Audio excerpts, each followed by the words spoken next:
Movie की शुरुआत में एक वॉइस ओवर से हमें पता चलता है कि करीब 3000 साल पहले पृथ्वी और स्वर्ग की एनर्जी से मिलकर एक मोती का जन्म हुआ था, लेकिन उसकी शक्ति बढ़ते बढ़ते बेकाबू हो गई। उसने पॉजिटिव और नेगेटिव एनर्जी को एब्जॉर्व करना शुरू कर दिया था। तब सुप्रीम लॉर्ड ने अपने दो चेलों शेन और ताइजी को उसे रोकने के लिए भेज दिया, लेकिन वो मोती इतना ताकतवर हो चुका था कि वो दोनों मिलकर भी रोक नहीं पाते। तब सुप्रीम लॉर्ड खुद आकर मोती को कैद कर देते हैं। इसके बाद वो उस मोती को दो टुकड़ों में बांट देते हैं। जहाँ नीला अच्छाई का प्रतीक था, वहीं लाल बुराई का। इसलिए सुप्रीम लॉर्ड लाल मोती को एक श्राप देते हुए कहते हैं कि 3 साल बाद इस मोती पर बिजली गिरेगी और ये मोती नष्ट हो जाएगा। फिर वो उन दोनों ही मोतियों को ताइजी को संभालने के लिए देते हैं। इसके साथ ही वो कहते हैं कि जब महाराज ली जिंग का बेटा पैदा होगा तो तुम इस अच्छे मोती को उनके बेटे के शरीर में मिला देना, और अगर तुमने अपना काम पूरा किया तो तुम्हें स्वर्ग का राजा बना दिया जाएगा। ये सुनकर ताइजी तो फूला नहीं समाता, लेकिन शेन को बहुत ही ज्यादा बुरा लगता है क्योंकि गॉड मास्टर ने उसे अनदेखा कर दिया था। इसलिए ही वो अपना बदला लेने के लिए किंग लिंगशन के महल पहुंचकर एक प्लान बनाता है और उसके मुताबिक वो दोनों ही मोतियों को बड़ी चालाकी के साथ ताइजी से चुरा लेता है। साथ ही वो डीमन मोती को भी आजाद कर देता है, जिससे वो मोती लिंग सिंह के पत्नी के अंदर जाकर समा जाता है और वो एक शैतान बच्चे को जन्म देती है, जो कि पैदा होते ही पूरे गांव को तबाह करने लगता है। जिसको देखकर ताइजिन अपने पास से एक पेग निकालते हैं और एक मंत्र बोलकर उसे नीजा को पहना देते हैं, जिससे नीजा की शक्तियाँ कम हो जाती हैं और फिर ताइजी उसे मारने की कोशिश करते हैं। तब महारानी आकर उसे प्रोटेक्ट करते हुए ताइजी से कहती है कि आप इसे मत मारो, क्योंकि मैं अपने इकलौते बेटे को मरते हुए नहीं देख सके। अभी वो इतना बोल ही रही थी कि नीजा उसे तब तक काट लेता है, लेकिन तब महारानी उसे प्यार से समझाती है और ऐसा करने से रोकती है, जिससे उस शैतान बच्चे का दिल भी पिघल जाता है। मगर तभी सब गांव वाले महाराज से रिक्वेस्ट करने लगते हैं कि वो इस दानव बच्चे को खत्म कर दे, क्योंकि इसका जिंदा रहना उनकी जान को खतरे में डाल सकता था। तब लाइजिंग सभी गांव वालों से कहते हैं कि इसमें इस बच्चे का कोई दोष नहीं है, बल्कि ये खुद ही बदकिस्मती का शिकार है। ताइजी भी सभी को शांत कराते हुए बताता है कि 3 साल बाद तो ये बच्चा मरने ही वाला है, क्योंकि गॉड मास्टर ने डीमन मोती को अभिशाप दिया था कि 3 साल बाद उस पर बिजली गिरेगी और वो नष्ट हो जाएगा। ये सुनकर रानी बहुत ही ज्यादा दुखी हो जाती है। तब राजा उसे भरोसा देते हुए कहते हैं कि मैं गॉड मास्टर से प्रार्थना करूंगा कि वो ये श्राप हटा ले। दूसरी तरफ हमें शेन को दिखाया जाता है, जो कि ब्लू यानी अच्छे मोती को लेकर समुद्र की गहराइयों में जाता है, जहाँ सभी ड्रैगन्स कैद थे। शेन उस मोती को एक ड्रैगन के अंडे में मिला देता है, जिससे एक शांत और बहुत ही ताकतवर बच्चे का जन्म होता है। ड्रैगन शेन से कहता है कि उसके बेटे को वो ट्रेनिंग दे, ताकि वो दोनों आगे चलकर ब्रह्मांड पर राज कर सके। इधर ताइजी और राजा मिलकर गॉड मास्टर से मिलने के लिए स्वर्ग पहुंचते हैं, लेकिन बदकिस्मती से उन्हें गॉड मास्टर वहां नहीं मिल पाते, क्योंकि वो बहुत ही ज्यादा बिजी थे। पर तभी वहां का एक गार्ड उन्हें बताता है कि एक बार दिए गए श्राप को हटाया नहीं जा सकता। ये सुनकर राजा और भी ज्यादा हताश हो जाते हैं। इसके बाद धीरे धीरे 1 साल बीत जाता है और हम बड़े नीजा को देखते हैं, जिसे राजा और रानी ने महल के अंदर ही कैद रखा था, ताकि वो बाहर जाकर इंसानों को परेशान ना कर सके। नीजा भी अंदर रह रहकर काफी ज्यादा बोर हो रहा था। तब रानी उसके पास आकर कहती है कि तुम परेशान मत हो, क्योंकि मैं तुम्हारे साथ खेलूंगी। रानी की ये बात सुनकर खुश होकर नीजा नीचे आ जाता है और वो दोनों साथ में खेलने लगते हैं। अब क्योंकि नीजा बहुत ही ज्यादा पावरफुल था, जिससे रानी को चोट लग रही थी, मगर फिर भी वो अपने बेटे की खुशी के लिए उसके साथ खेलती रहती है। तभी एक सैनिक अंदर आकर रानी को बताता है कि पास वाले गाँव में किसी ने हमला कर दिया है, इसलिए आपको चलना होगा। ये सुनकर नीजा बहुत ही ज्यादा उदास हो जाता है। तब रानी उसे समझाते हुए कहती है कि तुम चिंता मत करो, मैं अगली बार और भी ज्यादा तुम्हारे साथ खेलूंगी। नीजा उसकी बात बिना सुने ही दीवार पर बैठ जाता है, लेकिन रानी को ना चाहते हुए भी वहाँ से जाना पड़ता है। मगर वो गार्ड्स को नीजा का ध्यान रखने के लिए कहकर जाती है। रानी के जाते ही नीजा वहाँ से बाहर निकलने के लिए दोनों सैनिकों को पत्थर से मारने लगता है, लेकिन वो दोनों इस बात को समझ नहीं पाते और आपस में ही झगड़ने लगते हैं, जिससे मौका पाते ही नीजा उस सुरक्षा कवच से बाहर निकल जाता है। लेकिन जैसे ही वो गांव में पहुंचता है, तब सभी गांव वाले उससे डरकर छुप जाते हैं। मगर नीजा भी उन सभी को ढूंढ कर परेशान करने लगता है, जिससे सभी लोग इधर उधर भागते हैं। उनको परेशान देख नीजा को बहुत ही ज्यादा मजा आता है और वो वहाँ से जाने लगता है। तब कुछ बच्चे उसे चिढ़ाते हुए कहते हैं कि तुम एक शैतान हो, यानी तुम एक राक्षस के बच्चे हो। ये सुनकर नीजा को बहुत ज्यादा गुस्सा आ जाता है और वो एक बड़ा सा पत्थर उठाकर उन पर फेंक देता है, लेकिन तभी मास्टर ताइजी आकर उन बच्चों को बचा लेते हैं, जिससे वो वो पत्थर जाकर एक पहाड़ से टकराता है। तभी वहाँ पर महाराजा और रानी भी आ चुके थे। वो नीजा पर बहुत ज्यादा गुस्सा हो जाते हैं और उसे महल में वापस ले जाकर बंद कर देते हैं। रात के समय रानी ताईजी से कहती है कि नीजा इतना भी बुरा नहीं है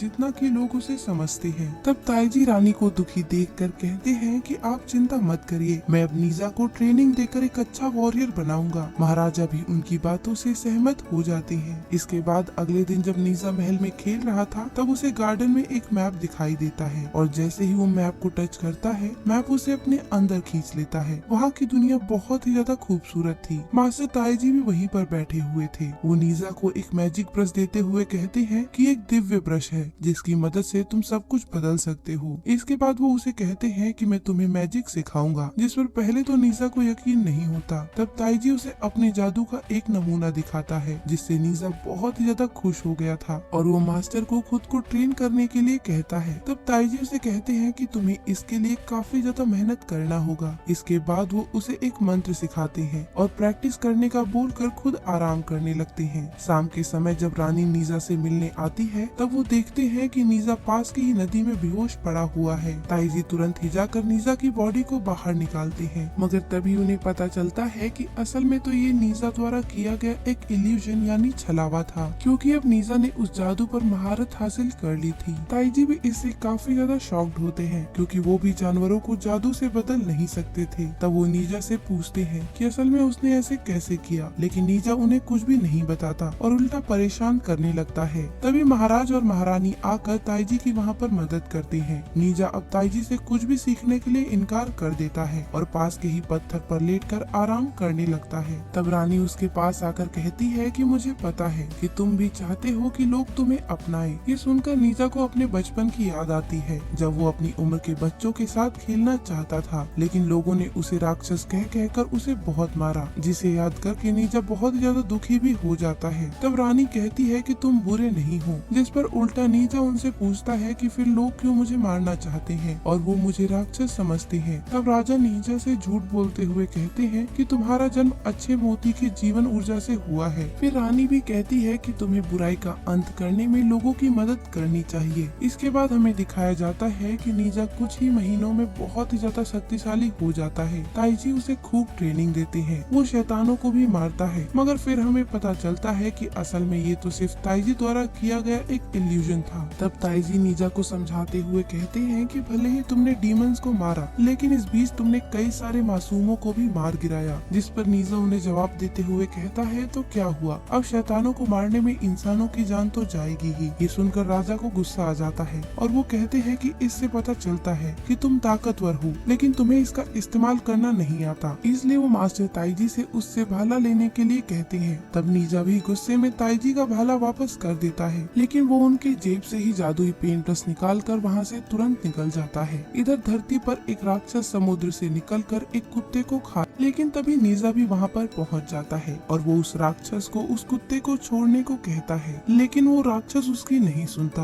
तब नीजा उसको बहुत मारता है, लेकिन फिर भी वो दानव पानी में कन्वर्ट होकर वहाँ से भागने लगता है। तब नीजा आग से उस पर हमला करता है, जिसके चलते वहाँ का गांव भी तबाह हो गया था। रास्ते में वो राक्षस एक बच्ची को अपने साथ पानी में लेकर जाने लगता है, मगर तभी वहाँ पर बिंग आकर सारे पानी को ही बर्फ में कन्वर्ट कर देता है। असल में बिंग वही है जिसे शेन ने ब्लू मोती से बनाया होता है। बिंग आते ही उस राक्षस को पीट पीट कर उस बच्ची को बचा लेता है, लेकिन ये बात नीजा को बहुत बुरी लगती है क्योंकि वो खुद ही उस लड़की को बचाना चाहता था। इसलिए वो उस लड़की को वापस राक्षस के हवाले कर देता है ताकि वो खुद ही उस बच्ची को बचा सके। इसलिए नीजा तुरंत ही बिंग के साथ लड़ने लगता है, जिससे बिंग को भी पता चल गया था कि नीजा कोई आम इंसान नहीं है। लड़ाई के बीच में ही नीजा बिंग का नकाब भी हटा देता है, जिससे उसे पता चल गया था कि असल में बिंग एक ड्रैगन है, क्योंकि उसके सिर पर सींग थे। वापस से उन दोनों में फाइट होने लगती है। ये देखकर वो राक्षस भी अपने पत्थर बनाने वाले बुलबुले से उन पर हमला करता है, लेकिन नीजा को इस सब के बारे में कुछ भी नहीं पता था, इसलिए वो उन बुलबुलों को टच कर लेता है, जिससे उसका एक हाथ तुरंत ही पत्थर में तब्दील हो जाता है। इसके बाद वो राक्षस उस बच्ची को जिंदा ही निकल गया था, इसलिए बिंग तेजी से बुलबुलों से बचते हुए उस मॉन्स्टर के पेट में जोरदार घूसा मारता है, जिससे वही बच्ची मॉन्स्टर के मुंह से निकलकर बिंग की गोद में आ जाती है। लेकिन तभी राक्षस के जहर से वो दोनों ही पत्थर में कन्वर्ट हो जाती है।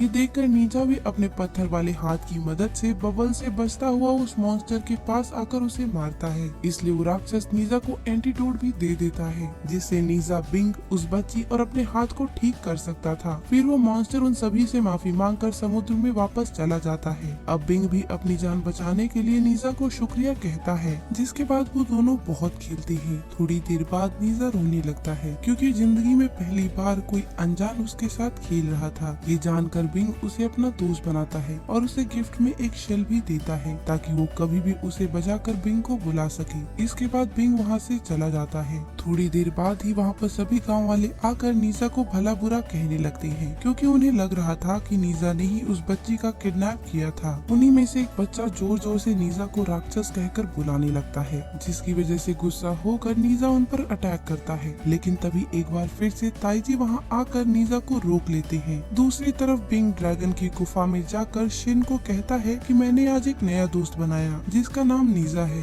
ये सुनकर शिन गुस्से में बिंग से कहता है कि वो तुम्हारा दोस्त नहीं बल्कि दुश्मन है, क्योंकि उसके अंदर डीमन मोती है, इसलिए तुम्हें उसे हराना होगा ताकि हम लोग पूरी दुनिया पर कब्जा कर सके। तब बिंग शेन से पूछता है कि क्या इसके अलावा उनके पास कोई और रास्ता नहीं है, क्योंकि बिंग अपने दोस्त नीजा को नुकसान पहुंचाना नहीं चाहता था। बिंग के मुंह से बात सुनकर बिंग का फादर ड्रैगन उसे बताता है कि गॉड ने हमें कई सालों से यहाँ पर कैद रखा है और सिर्फ तुम ही हमारी आखिरी होप बचे हो, जो कि हमें यहाँ से आजाद करवा सकता है। इसलिए तुम अपनी दोस्ती से ध्यान हटाकर हमारे मिशन पर ध्यान दो। अब इसके बाद हमें नीजा को दिखाया जाता है, जो कि अपने पेरेंट्स से बहुत ही ज्यादा नाराज था, क्योंकि सभी उसे राक्षस बुलाया करते थे। लेकिन उसके माता पिता राजा रानी होने के बावजूद भी उन्हें कुछ भी नहीं कहते। अब उसकी ये बात सुनकर राजा रानी उसे खुश करने के लिए कहते हैं, इस बार हम तुम्हारे तीसरे जन्मदिन को बहुत ही ज्यादा धूमधाम से मनाएंगे, जिसमें पूरा राज्य शामिल होगा और कोई भी तुम्हें वहाँ पर राक्षस नहीं कहेगा। ये सुनकर नीजा बहुत ही ज्यादा खुश हो जाता है और फिर वो बीच पर जाकर वहाँ बिंग को भी बुलाने लगता है, ताकि वो उसे अपने जन्मदिन के लिए इनवाइट कर सके।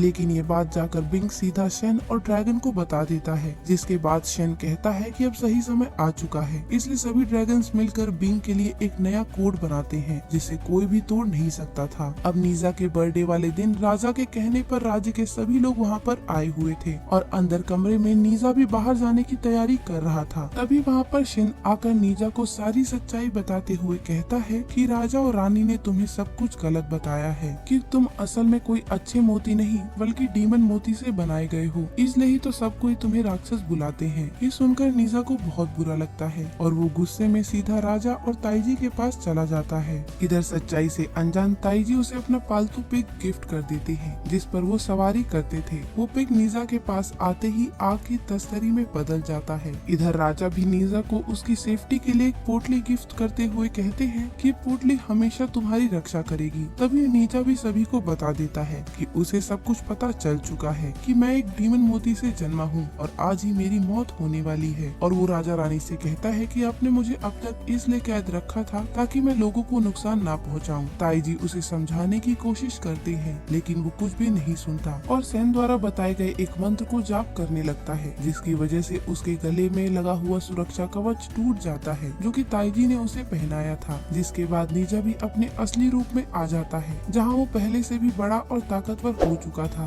वो गाँव वालों को नुकसान पहुँचाने की कोशिश करने लगता है, लेकिन तभी राजा बीच में आकर सभी की जान बचाने लगता है। तब नीजा उन पर भी हमला करने के लिए आगे बढ़ जाता है, जिसे देख ताइजी उसे रोकने की कोशिश करते हैं, लेकिन अब नीजा बहुत ही ज्यादा ताकतवर हो गया था, इसलिए वो उसे काबू नहीं कर पा रही थी। तभी वहाँ पर बिंग आकर राजा को नीजा से प्रोटेक्ट करता है, जिसके बाद उन दोनों में भयंकर फाइट शुरू हो जाती है। पर तभी फिर से ताइजी एक मंत्र पढ़कर दोबारा से नीजा को सुरक्षा कवच पहना देते हैं, जिसकी वजह से नीजा दोबारा से अपने पहले वाले रूप में आकर वहाँ से भाग जाता है। अब राजा बिंग से सबकी रक्षा करने के लिए शुक्रिया कहते हैं, पर जैसे ही सभी को पता चलता है कि असल में बिंग एक ड्रैगन है, तब सभी लोग उसे भला बुरा कहने लगते हैं, क्योंकि ड्रैगन्स हमेशा से ही उनकी नजरों में खराब प्राणी थे। ये सब सुनकर बिंग को बहुत ज्यादा दुख होता है और वो एक कोने में चला जाता है। तभी सेन भी वहाँ आकर उसे भड़काते हुए कहता है कि तुम चाहे कितनी भी अच्छाई कर लो, ये लोग तुम्हें कभी भी एक्सेप्ट नहीं करेंगे। ये सब सुनकर बिंग का दुख उसके गुस्से में कन्वर्ट हो जाता है और फिर वो गुस्से में समुद्र का सारा पानी उस राज्य के ऊपर लाकर जमा देता है, ताकि उस बड़े से आइसबर्ग के गिरते ही राज्य के सभी लोग मर जाएं। दूसरी तरफ हमें नीजा को दिखाया जाता है, जहाँ ताइजी का पिग उसे अपनी जादुई शक्तियों से दिखाता है कि जब राजा और ताइजी गॉड मास्टर के पास श्राप को हटवाने के लिए गए थे, तब तब उन्हें वहाँ वो नहीं मिले। लेकिन जाते वक्त पहरेदार ने बताया था कि वैसे तो इस श्राप को हटाया नहीं जा सकता, लेकिन उस श्राप को 2 स्पेशल कागज की मदद से दूसरे इंसान में डाला जा सकता है। ये सुनते ही राजा के अंदर एक उम्मीद जाग गई थी, इसलिए उन्होंने नीजा का सारा श्राप अपने ऊपर ट्रांसफर कर लिया था। ये बात जानकर नीजा तुरंत ही अपने फादर के गिफ्ट को चेक करता है, जिसके अंदर वही 2 स्पेशल कागज रखे हुए थे, जिसे देखकर नीजा को समझ में आ जाता है कि उसके माता पिता उसे बहुत ही ज्यादा प्यार करते हैं, क्योंकि वो उसे बचाने के लिए अपना बलिदान देने के लिए भी तैयार हो गए। दूसरी तरफ हम देखते हैं कि राजा और रानी मिलकर बिंग को रोकने की कोशिश कर रहे थे और ताइजी भी शेन का मुकाबला करके उन्हें रोकने की कोशिश कर रहा था, लेकिन ड्रैगन्स द्वारा बनाए गए उस कवच से बिंग पर राजा और रानी के वार का कोई भी असर नहीं हो रहा था। तभी वहाँ पर बहुत तेजी से उड़ता हुआ नीजा आ जाता है और वो बिंग को रोकने की कोशिश करता है, मगर उस सुरक्षा कवच के चलते बिंग नीजा पर ही भारी पड़ रहा था। इसलिए नीजा अपना दिमाग लगाता है और वो अपनी शक्तियों से शेन का रूप ले लेता है, जिससे बिंग कंफ्यूज, लेकिन थोड़ी ही देर में उसे समझ में आ जाता है कि असल में नीजा ने उसे बेवकूफ बनाया है। वो गुस्से में अपने ड्रैगन वाले रूप को धारण करके उन बर्फीली चट्टानों को गिराने की कोशिश करने लगता है। तब नीजा भी अपना सुरक्षा कवच हटाकर असली रूप में आ जाता है और उस बर्फ को गांव पर गिरने से रोकता है, लेकिन बिंग के ड्रैगन रूप में होने के चलते वो और भी ज्यादा ताकतवर हो चुका था। लेकिन नीजा भी हार नहीं मानता और अपना पूरा जोर लगाकर उस बड़े से आइसबर्ग को अपनी आग की मदद से भाप बना देता है। इसके बाद नीजा बिंग को मारने के लिए आगे बढ़ता है और वो उसे नहीं मारता, क्योंकि वो उसका एक लौता दोस्त था। मगर तभी गॉडफादर की श्राप की वजह से नीजा पर बहुत तेजी से बिजली गिरने लगती है, लेकिन बिंग नीजा को बचाने के लिए उसके पास आ जाता है और ड्रैगन का दिया हुआ कठोर शील्ड के रूप में यूज करने लगता है। पर वो शील्ड भी उस बिजली को ज्यादा देर तक नहीं रोक पाती और बिजली उन दोनों पर गिरने लगती है। तो नीजा और बिंग दोनों ही अपने पावर मिला लेते हैं और उस भारी बिजली को एब्जॉर्ब करके उस पर उल्टी बिजली मारते हैं, लेकिन इससे भी कोई फायदा नहीं होता,